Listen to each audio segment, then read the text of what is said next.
In 2002, He-Man returned to TV in the first time in over a decade. The previous show, 1990's The New Adventures of He-Man, took He-Man and Skeletor's battle to the futuristic planet of Primus. This new show would be a reboot, and would be named the same as the original show, He-Man and the Masters of the Universe. The show ran from 2002 to 2004 on Toonami, coinciding with a new version of the toy line, and was produced by Mike Young Productions, now Splash Entertainment, who has also given us quality animation like the Norm of the North movies and Michael Jackson's Halloween. We caught the show a couple times as a kid, but never more than small pieces. To catch ourselves up on the series, we watched the 3-part feature-length pilot. The show generally seems to follow the same plot as the original. Meek Prince Adam finds a sword in Castle Grayskull that lets him turn into the strong and powerful He-Man, who helps the army of Eternia fight against the evil Skeletor and his cronies. We've never seen the 80s series, so we can't compare the revival, but we found the whole thing pretty bland. The humor's not funny, the story isn't interesting, and the animation is low budget, so most of the action doesn't look great. Kids at the time clearly didn't think much more of it. The show was cancelled partway through its second season. According to the He-Man wiki, this was due to low ratings and toy sales, as it tends to be. He-Man was dormant once again, for over 15 years this time, until Masters of the Universe Revelation premiered in 2021, and even that seemed to be mostly thanks to the success of the She-Ra reboot series. Leave it to a man to ride on a woman's success, am I right? For all of this hype of revival, the 2002 He-Man seemed to leave no legacy, but it did leave a game behind. Welcome to the Licensed Game Hole. Today in the hole, we've got Licensed GBA Quest as we look at Masters of the Universe, He-Man, Power of Grayskull. This game was released on November 2nd, 2002, the day after the show aired its 10th episode. This is an isometric action game developed by Tanico and published by TDK Media Active. Right off the bat, this game gives a bad first impression because that name is a mouthful. They probably wanted to cut down the overly wordy He-Man and the Masters of the Universe, but they didn't do that? Instead, they removed 2 words, flipped the sentence, added a colon and a hyphen, and then put in the Power of Grayskull subtitle. But let's not get too hung up on names. We've got some bad guys to fight. Our first mission is Save Grayskull. The sorceress of Castle Grayskull sends us out to protect the castle. As a tutorial mission, this is a little strange, as this is literally the only level in the entire game in which you must protect something. And you can see in the lower right a skull letting us know how many objectives we need to protect. This icon never shows up again. It gives the feel that the game is going to be more of a defense game than the typical action game it is. And it's even stranger because there's only one portal of enemies that can possibly attack the castle. You're done with the defense part about a minute into the level. Anyways, let's go over the basics. The controls are simple. A jumps, B attacks, L lets you run, and R blocks. With your sword. It's not like the man is carrying a goddamn shield on his back or anything. Must be for looks because he never uses it throughout the game. You can also hold B for a more powerful charge attack, but that's mostly only used situationally. There are essentially only 2 enemy types in this game. Enemies in which you attack them by mashing B and mostly stun locking them, and enemies where you block and then hit B after they attack when they're running back to their spawn position. They changed the graphics, but these are the only enemy types that we're ever fighting. The game gives you a light tutorial in this first level, mostly by explaining the power-ups. The blue orbs give you health, swords temporarily increase your attack, shields temporarily increase your defense. You can also find shrine versions of these power-ups, which give you full health or give you a stat increase for longer, along with the shrines recharging after a minute so you can use them again. Crystals are collectibles where picking all 20 up lets you go to a bonus level, where you have to run around and try to collect all the crystals in a truncated version of the level you were just in. If you get all the crystals on one of these bonus levels, you get an extra life, which is one of the only ways you can get extra lives throughout the game, the other one being to get all the crystals on an auto-scroller. Skulls and keys just unlock doors. Unfortunately, the tutorial here is also missing several pieces of important information. For one, it doesn't mention that charge attack, which we only found out about on the 6th level. With the charge meter being the black bar around your health, it's very easy to miss that this is a thing that exists. Also, while the game tells you to watch out for traps, it never tells you that each trap has a different status effect. Poison slows you down, fire temporarily disables your attack, and lightning temporarily disables your block. Due to the way that enemies can stunlock you, it can actually be easy to miss this information, as you might think an enemy just has you stunned, and that's why you can't attack, instead of the fact that it's outright disabled for 10 seconds. It also never tells you that at one point you have to cut a tree down to make a bridge. This one's a little more understandable though, as you never do this again throughout the game. The first level, the introduction to the game, has 2 features that the game never uses again. But it does introduce you to the basic gameplay loop. You run around killing enemies in enemy portals, and then open a door in which you find more enemies to kill, continuing to do this until the game lets you leave. In Mission 2, we have to rescue Prince Adam's cat, Cringer, from Clawful. Cringer? Who names a cat Cringer? I get it in theory because it's like, oh, this guy sees danger and he cringes away from it. But even in 2002, we're pretty sure cringe comedy was starting to make waves. All we can think of is this cat uncomfortably wiggling in his seat while Michael's saying something racist on The Office. Yeah, my pet loves that show, but he's a real cringer. This level goes normally until we reach the boss, Clawful. We just can't figure out how to do damage to this guy. He goes into a turtle defense, will come out to attack if we turn away, but then immediately runs back to his defense. We even tried to just rescue Cringer at one point, but the game is making us beat Clawful first. We eventually had to look up a guide, our only time needing a guide for this entire playthrough, which taught us that you can hit Clawful on the back when he's running back to defense. And only then. Thanks to the fact that he will also sometimes go back to spawn position and not go into defense, making you wiggle for a bit, he takes a long time to kill. By the way, each enemy in this game is a humongous damage sponge, and bosses are no different. Each boss takes 24 normal hits to die, and with bosses like Clawful, it takes several seconds to get a hit in. You could theoretically use the charge attack, but where? You have to block his attacks and you can't charge while blocking, and then you're given about a second in which you can actually attack him. Honestly, if enemies died in 2 hits and bosses in 6, this game would be significantly more playable. You think they got worried at how short the game is and padded it out by making you mash B 10 times to kill a regular enemy. Mission 3 is one of the game's auto-scroller levels, as Cringer transforms into Battle Cat and we take a ride towards the Evergreen Forest. You can just hold down B to blast every enemy, and then all you need to do is jump over some things. It gets old within seconds. Hey, wait, we're pretty sure Battle Cat didn't have all this weaponry on the show. The toy has a full arsenal, but that's the toy. We assume that's all the devs had to see while making the game, so we can't blame them too much, but it's sad when a game gets rushed out and has to become a less faithful adaptation because of it. Mission 4 has us on the trail of Beastman. As we enter, Strato lets us know there's a big, mean spider we have to kill.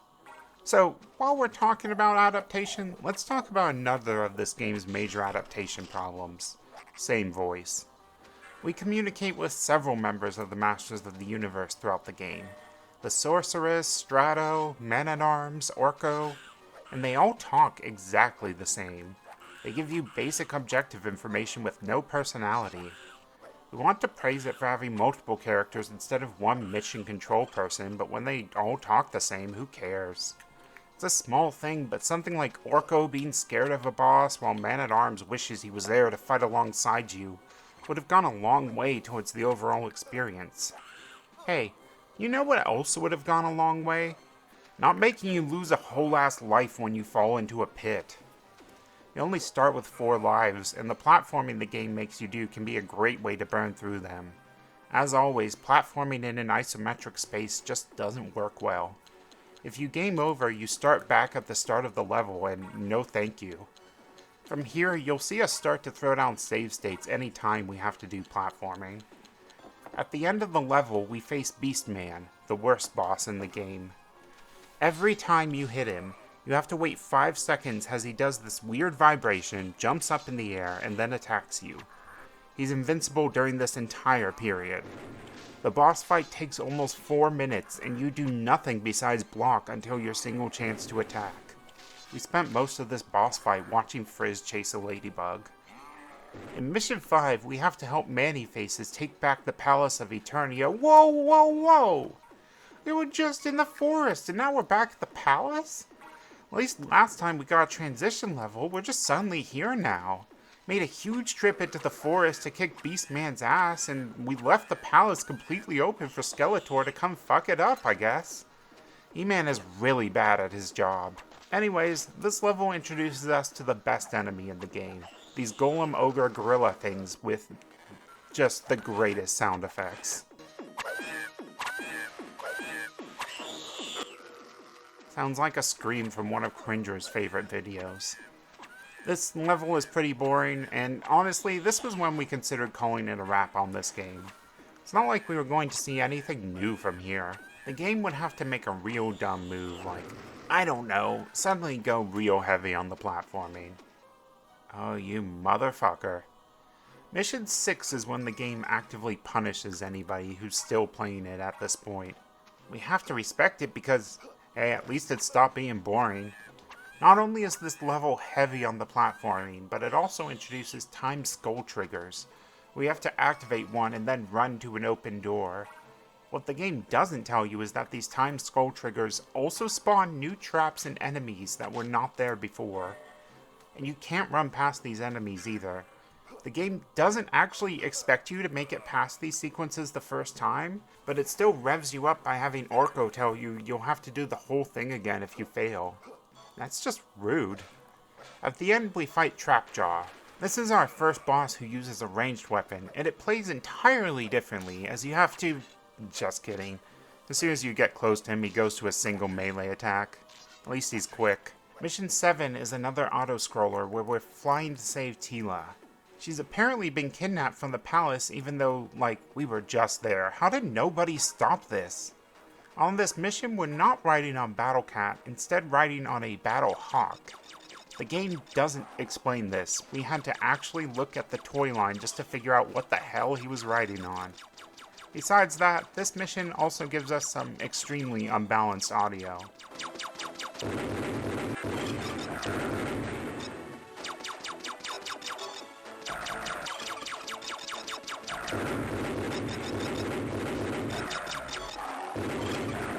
Those explosions are probably the loudest thing in the game. In Mission 8, Man-at-Arms warns you that Merman has sent his cohorts after you. You fight spiders and weird slugs on this level. Merman has no friends. This level actually has the best boss battle in the game, as you need to get Merman out of the water by destroying gizmos over each of his pawns. It's not great, but each mini-battle is fairly quick and it's a fun way to backtrack the map, with each pawn shape making your attack window different. And then you get all the pawns and it's a standard boss with another 24 hits. Oh, you. Mission 9 makes you start doing long jumps, which are less scary than they sound, and also starts putting enemies on small platforms with no room to fight them, which is exactly as annoying as it sounds. There's also this sprite of Strato hanging upside down. It really doesn't fit in with this game's pseudo 3D character models, and you're likely to only see this for like a second. Who made this? There is nothing interesting to say about Mission 10. Well, at least until we find Man-at-Arms in this cage. The same style of cage that Cringer was in. Look at it, it's like half He-Man's height. We're just imagining Triclops stuffing Man-at-Arms into a pet kennel. He's got a little water bowl in there to drink from. Maybe he's got a cute pink collar around his neck. What were we talking about again? Oh, right, Triclops. We bring the attack power up into this fight and beat him in 3 hits. It's the quickest boss fight by far. Mission 11 is our final auto-scroller. Despite Skeletor showing up on Panther, it's as boring and forgettable as the rest. But, on the plus side, it's extremely pleasant on the ears.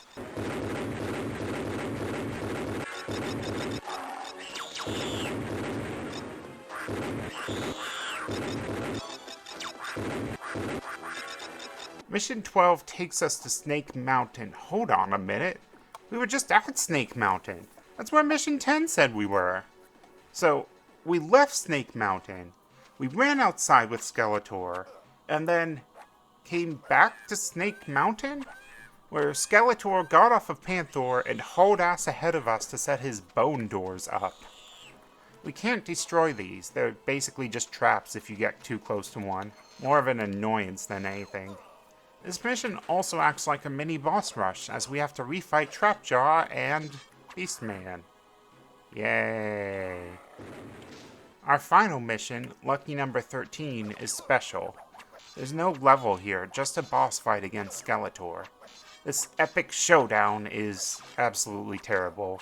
We still don't know when exactly you're supposed to hit Skeletor. He unleashes a ranged attack which bypasses your block in the middle of his combo, and he basically attacks non-stop, showing no clear time when to hit him. We think the devs knew this boss wasn't finished because there are 2 healing shrines in the room. Those rechargeable things that fill your health to 100%. Our eventual strategy was to spam B on Skeletor to get some hits in, and when our health got low, we ran away to either heal up at a shrine or wait for one of them to charge again. With this bold and noble strategy, it takes us about 5 minutes to bury Skeletor. And that's it. As you enter your name for the high score table, the game gives you a pixelated promo image and 3 sentences of text, telling you that you saved Eternia, and Skeletor is put back in his place. For now. After that, the game unceremoniously kicks you back to the title screen. And that's Power of Grayskull. That is literally all you can do in this game. Beating Skeletor took a little under 2 hours and showed the entire package. The only difference between our any percent and 100% playthrough of this game would be killing all the enemies and collecting all the crystals, which does nothing but fill the number in at the end of each stage. If you're desperate, you could compete to top the high score table in a single-player game released in 2002. Who gives a shit? Clearly not TDK Media Active. This is a cash-in of the lowest order. It's clearly rushed, slapped together with a handful of base assets from the network, because if they had spent any more time on it, the show would have already been cancelled. We don't know what else we can say that we haven't already said about this game. It mostly enjoys wasting your time with enemies and bosses with too much health. There's no new attack patterns or enemy variety to see. All the game does is mix up how the levels are built. There's an attempt to use the cast here at least, but it's more like they just went down a list checking off what the suits wanted in the game. This was Tanico's first game, and they only made 2 others before closing their doors. The company that developed this barely lasted longer than the show they made a game for.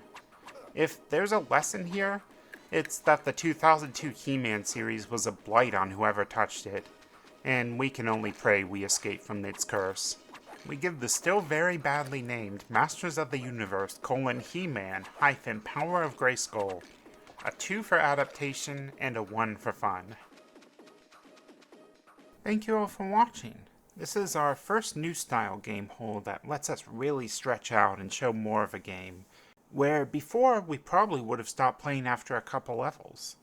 Let us know what you thought of He-Man's Killing Quest, and we'll see you next time for more Jedi. Bye everybody.